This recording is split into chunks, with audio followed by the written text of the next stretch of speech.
When Disney acquired Lucasfilm back in 2012 for the small sum of $4 billion, that marked a change in both the movie side of Star Wars, but also the game side of things, with Disney signing an exclusive deal with EA to develop and create games set within the Star Wars universe.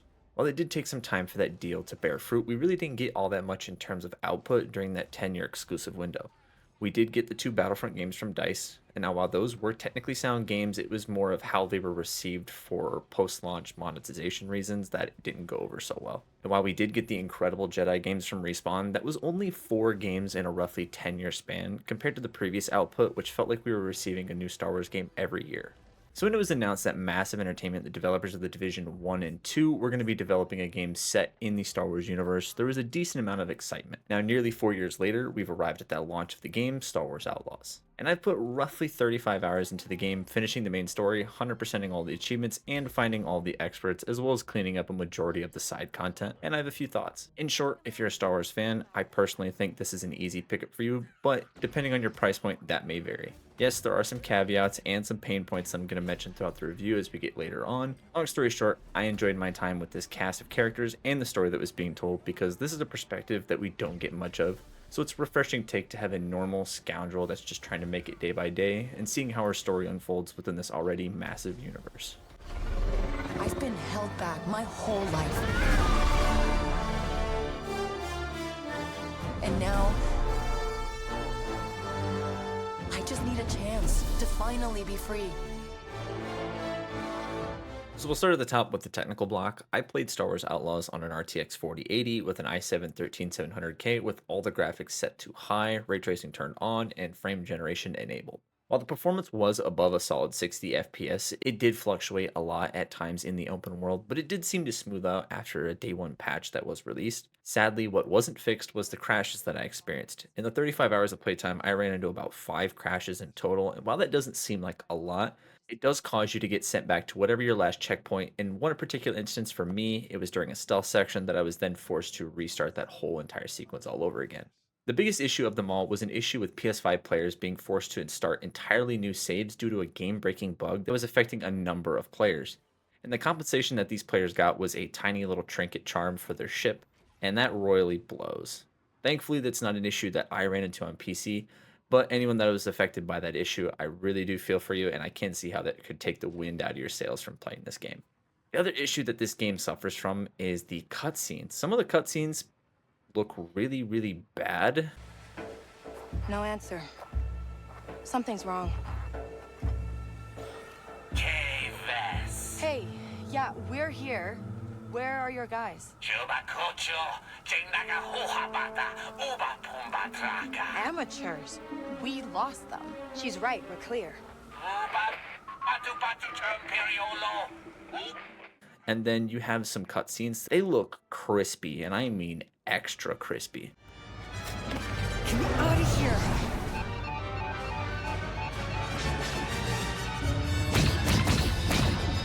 No, no, no, no, no! Work, you piece of scrag! Tashara. I'll take anywhere.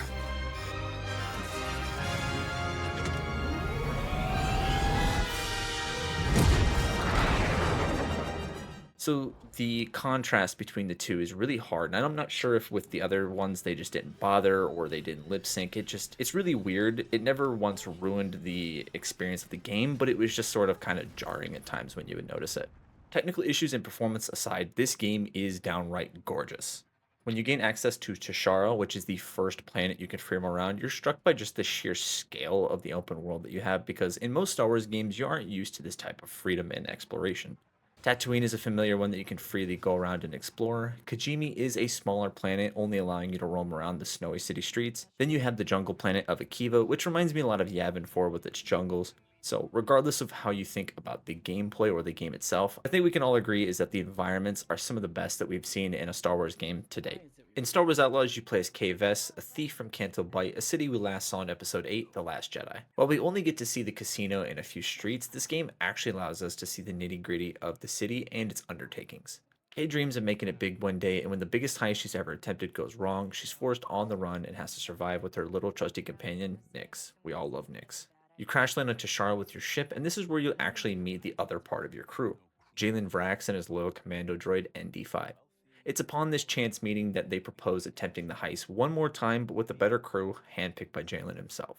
Kay's arc and the story does take a little bit of time to get going, but there is a particular chain on Tatooine that really showcases her arc, and I won't spoil that mission, but it's very personal to her. I'm going to avoid talking about any of the narrative beats just for the sake of avoiding spoilers so that you can experience it for yourself, but I just want to give you a setup of what the story of Star Wars Outlaws is and what you're being asked to do.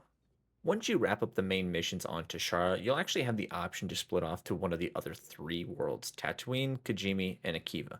You have free reign to go to whatever system you want, tackle the next objective in that location. This might seem familiar for most because this is your standard Ubisoft gameplay formula where you go to an area, find a target, and that usually requires you to do a bunch of smaller missions in between. While some are going to hate this, others are going to love this. For me, I personally love the way the exploration was handled in this game because the map isn't just going to be littered with objectives when you first open your map. You're actually only going to see something on the map if you've listened to a conversation and get some intel, or you actually drove by that location and got off your speeder and explored. Open worlds themselves were a lot larger than what I was expecting. Yes, this is a Ubisoft game, but the sheer density of some of these worlds can have you busy for a couple hours just on one planet. And I'll talk about it more, but the way that progression is handled in this game is going to have you exploring these worlds a lot due to the way that you unlock gear for K and upgrading your ship and speeder. The gameplay of Star Wars Outlaws, I think, is where a lot of people are either going to love or hate this game because this gameplay is very simple. The best way that I could describe this gameplay would be action stealth, but not in the way you might think. Think of it something more obtuse and stripped down. More often than not, you are going to be tasked with infiltrating a building or hideout, and you can go in silent, and that does seem like the more effective way. But there are usually 1 to 2 ways about getting this job done, and if you go in loud, it'll make it a hell of a lot harder. Then you have your full on stealth missions that if an alarm is sounded, the mission will instantly fail and you'll be loaded back to your most recent checkpoint. There are times where the enemy detection cone seems to be on overdrive and they'll spot you from halfway across the base, it seems like. And early on, these missions were the pain point that I saw a lot of people having. Personally, I didn't have as many issues with them. Sure, they did get frustrating at times. That feeling of successfully using all of your tools and gear to sneak through an area feels so damn good. This game is going to be having you do that a lot, and I mean a lot, so it's best to think ahead of your loadout and what playstyle you want to effectively play as. Progression is another topic that I wanted to touch on a little bit because unlike past Ubisoft games, matter of fact, unlike any other open world game, you actually don't get any XP for doing things out in the open world, and there isn't going to be a big skill tree for you either. Instead, what there is something called the expert system. Each of these experts, when found, can offer a variety of gameplay enhancements that will buff existing abilities that you might have or give you entirely new ones. One of the early ones that I wanted to focus on was a smoke bomb because I figured this might be something that could come in handy for stealth encounters. While that ability is great, you can actually take it a step further and upgrade it to now stun anyone in the area with an electric pulse. This is just one of the many skills that you're going to be able to unlock. There's one that helps you cheat at a little mini game of Sabak, which, by the way, is such a fun little mini game that I found myself sitting down and playing anytime I saw it at a table. The point being is that the upgrades aren't as boring as kill X amount of enemies till your XP bar is full and then dump a bunch of points. They usually require you to steal, sneak, shoot your way out of situation, which is pretty true to this game's outlaw fantasy, and one that I felt was an effective way at getting the player to go out and explore the maps. If the only way that I can unlock another health bar is to do these challenges and go to a location to loot a chest, it'd be in my best interest to do so, and maybe on the way to the location, I see something that pulls my eye, or I run across a rival syndicate that needs help. While gearing up for this Outlaws journey, you actually notice early on that your gear that you're going to be running won't make that much of a difference because it doesn't have any special perks or abilities. But as you explore, loot areas within the open world, or level up your standing with one of the many syndicates, you'll notice that you start to unlock new gear or blaster configurations for K. The main blaster configuration modes are going to be unlocked through the main story mode with subsequent upgrades for those to be found within the open world. The gear sets will vary and come in 3 separate pieces, and when they're all equipped, will give you some sort of overarching buff. These different outfits allow you to lean into a certain playstyle or just take advantage of whatever buff that gear set is giving. Thankfully, you don't have to worry about how the gear looks because of a transmog system, so if you prefer the look of one outfit but the functionality of another, you have the ability to change the appearance so long as you've unlocked that previous gear before.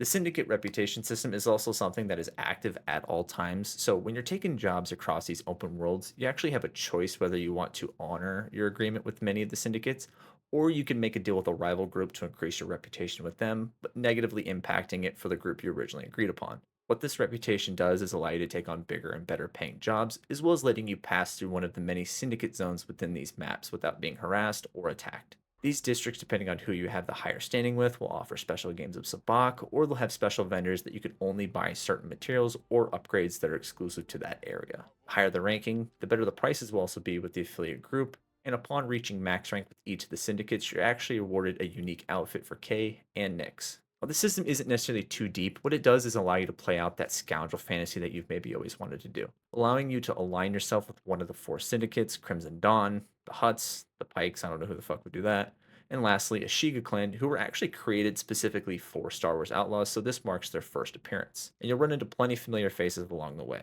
The Syndicate system is just another aspect of Star Wars Outlaws that I think that this game excels really well in, and it's that feeling and immersion of being in the world of Star Wars. So just to set the scene, when I first landed on Tatooine, I wanted to see if I could go to the Lars homestead, which is the childhood home of Luke Skywalker. Sure enough, you can find the moisture farm with all the charred blaster marks to boot. I then went over to Tashi Station and picked up some power converters. And later on, I was actually able to go to Jabba's palace and accept a job for him, and then go to the Mos Eisley Cantina. While all of this might not seem like a lot, there isn't many other Star Wars games in this franchise that will allow me to do what I just explained.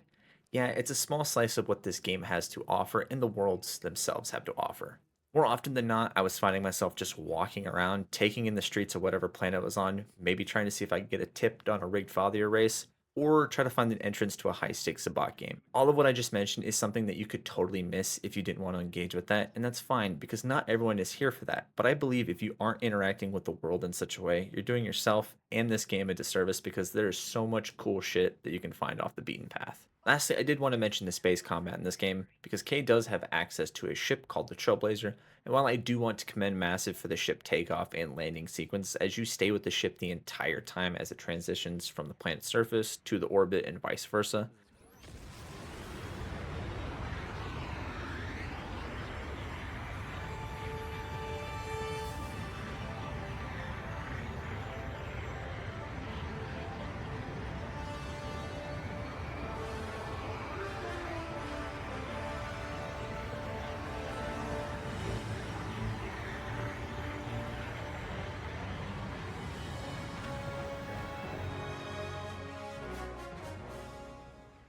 because that was the biggest complaint that a lot of people had with Starfield back when it launched, is the consistent loading screen, so I'll give them props for that. The ship combat itself wasn't something that I found myself to be too interested in. There aren't going to be many missions where you'll be forced to do ship combat, but the challenge and or some smuggling missions could be something you could attempt, as well as upgrading various parts of your ship. Same goes for your speeder. You can dump materials and parts into your speeder. Sadly, no way to unlock a free aiming pistol shot, which is quite a bummer, but still something fun if you want to mess around with. Arguably, one of the cutest things that you can do is stopping by one of the four food kiosks in the game, and Kay and Nyx will sit down for a nice little meal. Mind you, this isn't just a little quick cutscene, it's actually a quick time event where you'll eat one of the four dishes, and it's got its own little animation and scene plays out. And I love these especially because you get to see a little bit more personality of both Kay and Nyx showing through, because sometimes after a long day of getting shot at, a nice relaxing meal with your pet is a perfect way to unwind.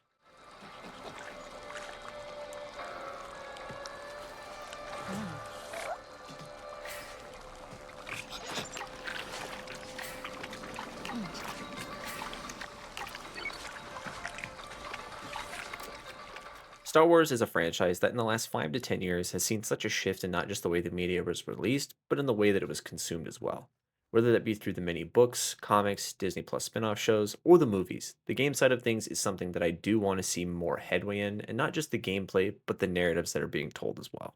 I don't think that Outlaws breaks any new ground in the Star Wars universe, but what it does is situate itself neatly into an already existing world. Taking place between The Empire Strikes Back and Return of the Jedi, it allows us to do some things with the narrative and story that you haven't seen previously. The story can take a little bit of time to get going, but when it does, I was locked in, ready to go. Kate is a character that grew on me over time, and you'll see all of her quirky, fun moments when she gets into a jam, but you also get to see a little bit more of her personal side in some of the missions as well. Sadly, the crew interactions are sparse due to the nature of the quest structure and how that was all set up, so you really don't get much of that until the last couple missions. The main story is going to be the driving force for many players, but I would highly recommend taking some time to do some of the side content, walk the streets, and just take it in.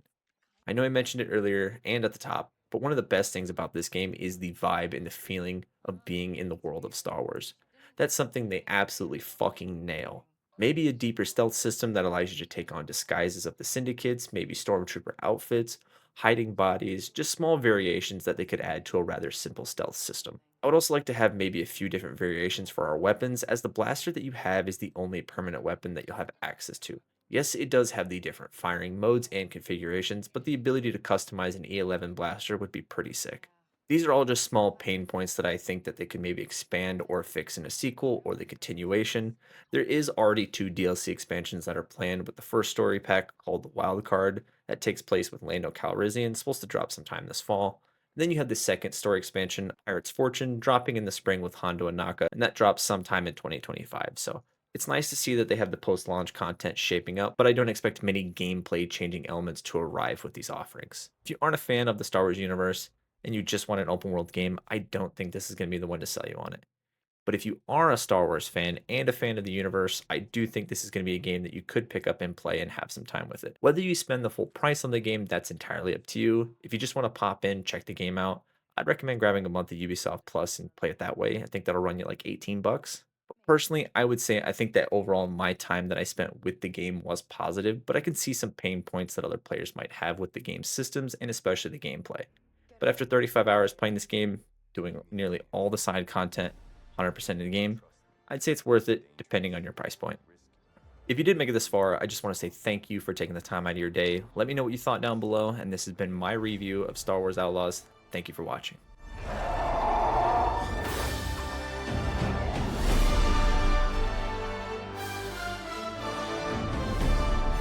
The underworld shows no mercy. But it's a big galaxy out there, and I'm gonna risk it all.